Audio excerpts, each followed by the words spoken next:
Assalamualaikum warahmatullahi wabarakatuh. Jumpa lagi di channel aku, Uma Indi. Nah, kali ini aku mau sharing ke kalian tentang gimana caranya untuk melepas pampers atau menyapih pampers dari anak ya.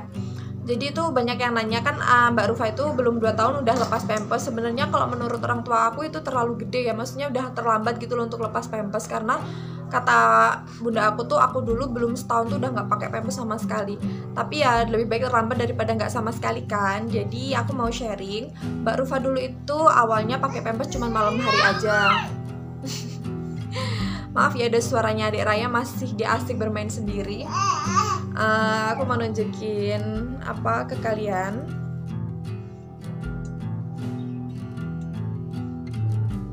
Itu adik Raya lagi main sendiri, jadi kadang dia kayak teriak-teriak gitu, nggak apa-apa ya. Yang penting dia nggak rewel dan ngerecokin umanya. Jadi Mbak Rufa itu dulu kan awalnya cuman pampersan itu malam aja waktu tidur. Malah awalnya tuh nggak pakai pampers sama sekali setelah dia lahir ya. Terus lama-lama aku kasih dia pampers malam hari karena dia tuh kayak nggak kebangun gitu loh walaupun dia pipis banyak. Jadi kan aku kasihan ada ruang-ruang gitu karena telat ganti popoknya kalau aku ketiduran malam hari kayak gitu kan. Akhirnya pakai popoknya, aku pakai pampersnya tuh malam tok gitu, cuman malam hari aja. Setelah itu karena aku harus kembali kerja, terus masih kuliah juga kan, masih ngelanjutin S2 aku. Waktu Mbak Rufa umur 3 bulan tuh aku taruh dia di daycare. Aku taruh dia di daycare, dan di daycare itu harus pakai pampers terus gitu, dari nggak bisa pakai popok karena yang diuruskan nggak cuma 1-2 ya bayinya, jadi harus pakai pampers terus. Akhirnya Mbak Rufa tuh pakai pampers terus. Dulu tuh waktu awal-awal masih 3 bulanan itu aku masih kayak selang-seling gitu loh. Misal di daycare dia pakai pampers, jadi aku balik ketika malam harinya dia cuma pakai popok aja, nggak aku kasih pampers biar nggak full pakai pampers gitu loh. Setelah dia bisa guling-guling ya, udah bisa mulai kayak guling-guling, udah ketengkurap balik lagi kayak gitu kan, kayak perlaknya tuh udah nggak bisa antisipasi. Terus aku kayak udah capek kerja, masih harus nyuci popok banyak kayak gitu kan.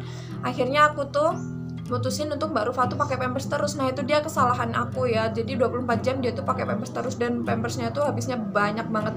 Sehari dia bisa habis 5 sampai 6 pampers gitu, karena dia kan minum susu formula juga kan dulu, jadi masih ASI tapi nyambung susu formula gitu. Nah setelah itu ketika aku hamil adik Raya, terus aku pulang ke Blitar kan, tuh sama bunda aku tuh dimarahin, anak segede itu masih pakai pampers terus. Nah itu sekitar usia Mbak Rufa tuh 16 bulan ya. Nah 16 bulan itu aku mulai ajarin dia untuk pipis di kamar mandi, karena Mbak Rufa kan udah jalan, udah bisa ngomong dikit-dikit kan, udah bisa bilang kalau mau pipis, udah bisa bilang gitu loh. Awalnya juga dia tuh ngompol-ngompol gitu, jadi dia pakai, balik ke kondisi awal, dia pakai pampersnya pas tidur malam toh.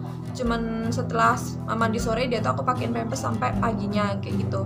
Nah siangnya aku ngajarin dia untuk pipisnya di kamar mandi, jadi aku ajak dia, Mbak ayo pipis. Dia nggak minta pun aku ajak pipis setiap 10 menit sampai 15 menit sekali. Itu pun masih sering kecolongan, dia tuh ngompol kayak gitu. Tapi nggak apa-apa, itu kan proses ya, jadi kalian harus telatenin aja ibu-ibu. Setelah itu lama-kelamaan Mbak Rufa itu kan kadang bilang, Mah mau pipis, Uma mau pipis kayak gitu. Cuman itu juga masih kayak sering ngompol. Dia misalnya dia udah kebelet Ma pipis, itu dia udah pipis duluan, dia udah ngompol duluan baru bilang kalau dia tuh pipis. Itu karena dia udah terlalu kebelet terus ngomong telat kayak gitu. Nah itu juga prosesnya tuh seperti itu. Lama lagi dia tuh udah bisa ngomong, jadi tiap pipis tuh ngomong Ma pipis kayak gitu. Nah setelah itu, setelah dia udah tiap pipis ngomong, udah nggak pernah ngompol lagi di siang hari, aku mulai lepas pampersnya di malam hari juga. Tapi aku tiap dia tidur tuh aku kasih perlak di bagian bokongnya aja ya.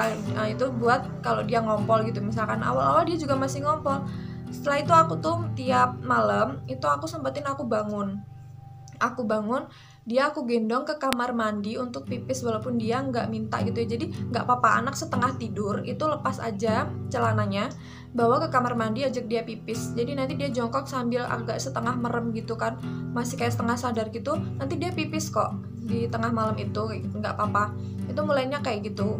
Terus nanti lama-kelamaan sekarang ini, setelah ini Mbak Urfa kan udah hampir 2 tahun ya, itu dia tuh udah kalau malam misal pengen pipis dia bangun ngebangunin namanya, Uma aku mau pipis kayak gitu misalkan. Jadi Mbak Rufa tuh udah pinter sekarang, siang sampai malam dia udah nggak pernah pakai pampers sama sekali. dan dia tiap mau pipis tuh bilang. Kalau malam pun dia pasti risih, kalau kebelet pipis dia udah nggak pernah ngompol lagi, dia selalu bangun dan minta untuk pipis. Cuman sering kalinya dia emang jarang sih bangun tengah malam, mungkin paginya gitu ya, baru minta pipis. Jadi semua itu tuh proses gitu ya ibu-ibu, nggak ada yang langsung. Mbak Rufa itu mulai 16 bulan sampai sekarang hampir 24 bulan tuh baru dia tuh bener-bener nggak ngompol sama sekali kayak gitu. Jadi kita jadi ibu-ibu harus telaten untuk melatih anak kita supaya lepas dari pampers. Nah, sekian sharing aku tentang sampai anak dari pampers, melepas dia biar nggak ketergantungan di pampers. Karena anak tuh kalau kelamaan pakai pampers tuh jadi bodoh gitu ya istilahnya, jadi kayak nggak ngerti caranya untuk pipis ke kamar mandi gitu. Nah, jadi selain itu kita juga harus selalu bilang ke anak, kalau aku ya bilang ke Mbak Rufa, Mbak kalau pipis matur gitu kan Mbak Rufa tuh kan bisanya bahasa Jawa ya, memang belum aku ajarin bahasa Indonesia karena nanti di sekolah dia pasti bisa karena aku orang Jawa, jadi dia emang aku latih tiap hari tuh ngomongnya bahasa Jawa. Mbak Rufa, pipis matur nggih, pipis matur, dia bilang gitu. Pipisnya di kamar mandi. Jadi Mbak Rufa kalau pipis bilang ya, pipisnya di kamar mandi, artinya kayak gitu. Pipis matur, dia jawab gitu. Pipisnya di kamar mandi gitu. Jadi setiap itu kayak ditanamkan di otak anak, kalau pipis tuh harus bilang, harus di kamar mandi kayak gitu. Nah itu tuh nanti akan menstimulasi otak dia supaya dia tuh tiap mau pipis selalu ngomong ke kita atau ngomong ke orang di sekitar dia, aku mau pipis gitu. Dalam waktu itu emang nggak instan ya ibu-ibu, waktunya lama. Aku tuh ngelatih Mbak Rufa berbulan-bulan, jadi kita harus telaten-telaten aja. Kalau ngompol jangan dimarahin, udah nggak apa-apa, itu emang prosesnya seperti itu. Nah, sekian sharing aku hari ini, semoga bermanfaat untuk ibu-ibu semua, dan silakan dipraktekkan. Kalau misal ibu-ibu ada cara yang lain juga nggak apa-apa, itu kan tergantung masing-masing ya. Aku cuma sharing aja berdasarkan pengalaman pribadi aku. Sekian video aku hari ini, semoga bermanfaat. Terima kasih ibu-ibu udah nonton dari awal sampai akhir, dan mungkin ada bapak-bapak juga yang nonton. Jangan lupa like, komen, dan share. Siapa tahu ada ibu-ibu lain yang butuh tentang info ini. Sekian dari aku. Wassalamualaikum warahmatullahi wabarakatuh.